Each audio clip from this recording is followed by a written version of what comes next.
আসসালামু আলাইকুম।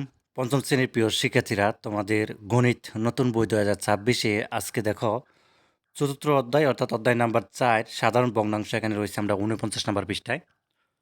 তো এখানে ভগ্নাংশ আমরা জানি সাধারণত ৩ প্রকার। প্রকৃত ভগ্নাংশ আমরা যদি একটু তোমাদের কি করে দেখাই, প্রকৃত ভগ্নাংশ এরকম থাকে। আমি যদি তোমাদের একটু দেখাই, ধরো উপরে হচ্ছে ১ আর নিচে হচ্ছে ৩, এটাকে প্রকৃত ভগ্নাংশ বলে। এই যে উপরে যেটা ১ এটা হচ্ছে লব। এটার নাম কি? লব। ঠিক আছে? লব। ঠিক আছে? এটার নাম হচ্ছে লব এবং নিচেরটা হচ্ছে ৩ যেটা এটা হচ্ছে হর। এটাকে বলে হর। এটা হচ্ছে প্রকৃত ভগ্নাংশ। ঠিক আছে? আর আমি যদি উপরে ৩ লিখি, ধরো উপরে ৩ লিখলাম, নিচে ১ রাখলাম। এটাকে বলবে অপ্রকৃত। ঠিক আছে? অপ্রকৃত। এটাকে বলবে হচ্ছে অপ্রকৃত ভগ্নাংশ। অপ্রকৃত। এটা হচ্ছে অপ্রকৃত ভগ্নাংশ। ঠিক আছে? আরেকটা আছে মিশ্র ভগ্নাংশ।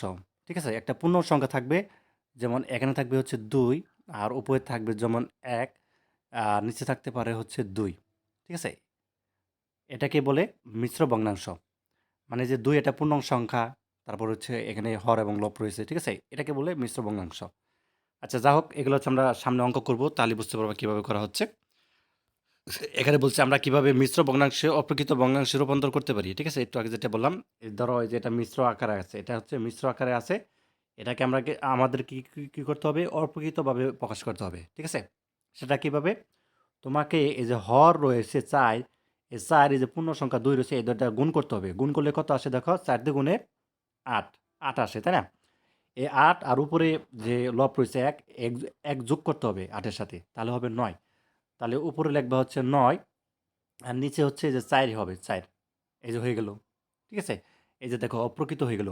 অপ্রকৃত নিয়ম হচ্ছে উপরের সংখ্যাটা হচ্ছে বড় হবে। অপ্রকৃত নিয়ম হচ্ছে উপরের যে লব অর্থাৎ যে সংখ্যাটা আছে সেটা বড় হবে আর হরটা হবে ছোট সংখ্যা। ঠিক আছে? যেমন এখানে ৪ হয়েছে আর উপরে যে লব ৯ হয়েছে, তার মানে এটা হচ্ছে অপ্রকৃত ভগ্নাংশ। আর যা হোক, আমরা নিচে অঙ্ক আছে এগুলো হচ্ছে আমরা করলে বুঝতে পাই যে দেখো কিভাবে করা হয়েছে, এখানে বোঝানো হয়েছে। তো আমরা যদি এই যে গ্যাপটা পূরণ করি, যে দেখো এটাকে সহজে আমরা পূরণ করতে পারি। আমরা যদি তোমাদের একটু দেখাই কিভাবে করবা এটা। যেমন এই যে নিচেরটা কি আছে? নিচেরটা হচ্ছে হর আকার আছে। এটা কিন্তু মিশ্র আকারে আছে। এখানে বলে দিছে মিশ্র ভগ্নাংশকে, তার মানে এটা মিশ্র আকারে আছে। ১ নাম্বার অঙ্কটা কি আছে? মিশ্র আকারে আছে। এটাকে আমাদের অপ্রকৃত ভগ্নাংশে প্রকাশ করতে হবে। অপ্রকৃত। অপ্রকৃত কিভাবে থাকবে? উপরের যে হর এটা হচ্ছে বড় থাকবে, হরটা। সরি, উপরের লবটা বড় থাকবে, লব। এটা হচ্ছে লব। ঠিক আছে? আচ্ছা, আর নিচে যে হরটা আছে, এই যে ৪ হর, এটা হচ্ছে নিচে থাকবে। এটা হচ্ছে নিয়ম। আচ্ছা, তাহলে দেখো এখানে যদি আমরা করি, দেখো ৩ দ্বারা আমাদেরকে ১ গুণ করতে হবে। তার মানে এখানে আমরা কি করব? ১ দ্বারা এখানে ১ লিখতে পারি। এখানে ১ লিখব। এই যে ১ লিখলাম। তারপর যে নিচের যে হর আছে ৩, এখানে ৩ লিখে দিব, ৩। ঠিক আছে? আচ্ছা, এরপর হচ্ছে আমাদের ২ আবার যোগ করতে হবে। উপরে লব, এটা ২ যোগ করতে হবে। ঠিক আছে? আর নিচে যে ৩ আছে, এই ৩ নিচে ৩ই থাকবে। এখানে ৩ই থাকবে। এবার দেখো যোগ ৩ দিয়ে হচ্ছে ১ এর গুণ করো। ৩ অক্ষে ৩ আর ২ যোগ করো, তাহলে ৫।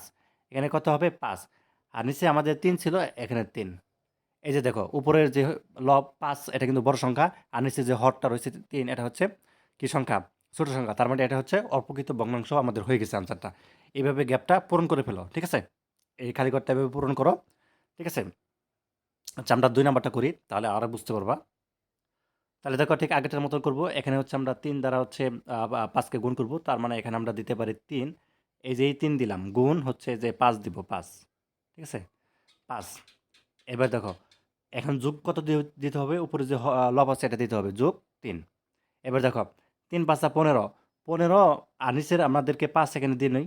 নিচে ৫ যা আছে তাই থাকবে। মানে হরটা যা আছে তাই থাকবে, এটা চেঞ্জ হবে না। আচ্ছা দেখো ৩ ৫ ১৫ আর ৩ যোগ করো, তাহলে কত হবে? ১৮। এখানে লাগবে হচ্ছে ১৮।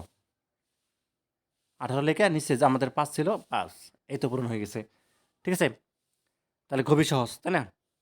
আচ্ছা। এরপরে দেখো আমরা যদি নিচে দেখো আমাদেরকে একটি বা আরো ২ টি অঙ্ক দেওয়া আছে এখানে। হ্যাঁ, আরো ২ টি না, অনেকগুলো অঙ্ক দেওয়া আছে। তো এখানে দেখো, হ্যাঁ, এই ২ টা আমরা যদি একটু করার চেষ্টা করি। তো এখানে দেখো মিশ্র আকারে আছে না? রং করি এবং খালি ঘর পূরণ করি। তাহলে দেখো ৩ দিয়া তুমি হচ্ছে ১ একে গুণ করো। তাহলে ৩ কে ৩ আর ২, তাহলে ৫। আর উপরে নিচে যে ৩, ৩ হবে। এবার দেখো ৩ ভাগের ৫, তাই না? তো এবার দেখো এখানে কয় ঘর পর্যন্ত করবা, পূরণ করবা এখানে, ঠিক আছে? তো চলো এটা হচ্ছে তোমাদেরকে পূরণ করে দেখাই আমরা। তাহলে দেখো যে খুব সহজে এটা পূরণ করা হয়েছে। তাহলে উপরে হচ্ছে ৩ কি ৩ আর ২ যোগ করবা ৫, এখানে উপরে খালি করে ৫ লিখবা আর নিচে ৩ থাকবে, অর্থাৎ হরটা ৩ই থাকবে। তার মানে এখানে কয় ঘর পূরণ করবা? ৫ যেহেতু হয়েছে, ১ ঘর, ২ ঘর, ৩ ঘর, ৪ ঘর, ৫ ঘর। এই ৫ ঘর হচ্ছে এখানে ভরাট করে দিবা। ঠিক আছে? এই তো আমাদের হয়ে গেল। তার মানে এটা খালি ঘর আমাদের যে রং করার কথা ছিল, এটা তুমি রং করে দিবা, যে এই ৫টা ঘর রং করে দিবা। আচ্ছা, তারপরে আমরা যদি ২ নাম্বারটা দেখি, ২ নাম্বারটা সেম একইভাবে করবা। এখানে ৩ দিয়ে ৫কে গুণ করবা, ৩ ৫ ১৫ আর ৩ যোগ করবা, তাহলে হবে ১৮। উপরে হচ্ছে ১৮ দিবা আর নিচে ৫ হর আছে ৫, এটা ৫ই থাকবে। এবার হচ্ছে এখানে ১৮ ঘর, এটা হচ্ছে রং করে দাও। ১৮টা ঘর আছে এখানে, এটা হচ্ছে রং করে ভরাট করে দাও। এই তো হয়ে গেল অঙ্ক। আচ্ছা, এরপর দেখো আমাদের এখানে বলছে অপ্রকৃত ভগ্নাংশে প্রকাশ করি। অপ্রকৃত কোনটা? উপরের হরটা এগুলা কিন্তু মিশ্র আকারে আছে। আগেই বলছি এগুলা কিন্তু মিশ্র আকারে আছে। কিভাবে আমরা বুঝতে পারলাম? কারণ এখানে দেখো পূর্ণ সংখ্যা ৩ দেওয়া আছে এবং হরটা আছে ২, আবার উপরে দেখো লব আছে ১। এগুলো হচ্ছে মিশ্র আকারে আছে। এগুলো আমাদেরকে অপ্রকৃত ভগ্নাংশে প্রকাশ করতে হবে। অপ্রকৃত কোনটা আমরা জেনেছি? উপরের যে লবটা আছে, লব কোনটা? এই যে ১। ঠিক আছে? এই ১টা কিন্তু বড় হয়ে যাবে। অর্থাৎ উপরে যেমন ৯ হবে, আমরা যদি এটাই করি দেখো ৩ দুগুণে ৬ আর ১ যোগ করলে হয় ৭। তার মানে আমরা যদি এটাই যদি করি দেখো ৭ আর নিচে আমাদের ২ থাকবে। তাহলে দেখো হরটা হচ্ছে ২ আর উপরের যে লব এটা হচ্ছে তোমাদের ৭, তার মানে এটা অপ্রকৃত হয়ে গেছে। ঠিক আছে? এভাবে করতে হবে। এই যে দেখো এখানে নিচে করে দেওয়া আছে। আমরা যদি এই অঙ্কগুলো একটু দেখি, প্রথমে ৩টা দেখি। আচ্ছা, এটা দেখো ১ নাম্বারটা। এই যে ঠিক একইভাবে করা হয়েছে। তাহলে দেখো এটা কিভাবে করা হয়েছে? আচ্ছা, এখানে দেখো ৩ দুগুণে ৬। আচ্ছা ৩ দুগুণে ৬ আর ১ হচ্ছে যোগ করে দিবা। এখানে যোগ চিহ্ন, এখানে গুণ চিহ্ন দিতে পারো। গুণ চিহ্ন দিতে পারো, সমস্যা নেই। তাহলে দেখো ৩ দুগুণে ৬ আর ১ যোগ করবা। তাহলে হবে ৭। এই যে ৭ আর নিচে যে আমাদের হর ২ আছে না? এটা ২ থাকবে। এখানেও ২ থাকবে। ঠিক আছে? তারপর দেখো ২ নাম্বারটা। এখানে দেখো ৬ দিয়ে ২ কে গুণ করবা। ৬ দুগুণে ১২ আর ৫ যোগ করবা। ৫ আর যদি আমরা ১২ আর ৫ যদি যোগ করি তাহলে হয় ১৭। ১৭ আর নিচে আমাদের হর এখানে ৬ রয়েছে, এখানে ৬ই হবে। আচ্ছা, এটা দেখো ৪ নং ৫৪। ঠিক আছে?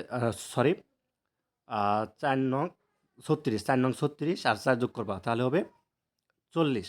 আর নিচে আমাদের হর এখানে ৯ রয়েছে, ৯ থাকবে। তো এখানে হচ্ছে গুণ চিহ্ন দিতে পারো। ঠিক আছে? এই যে ৪০ আর নিচে হচ্ছে ৯।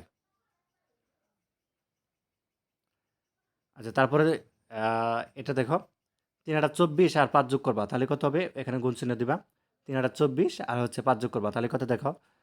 ২৯ হয়। ২৯ আর নিচে আমাদের হর এখানে ৮ই হবে, এখানে ৮ হবে। সবসময় মনে রাখবা হর পরিবর্তন হবে না, এখানে যা আছে তাই থাকবে।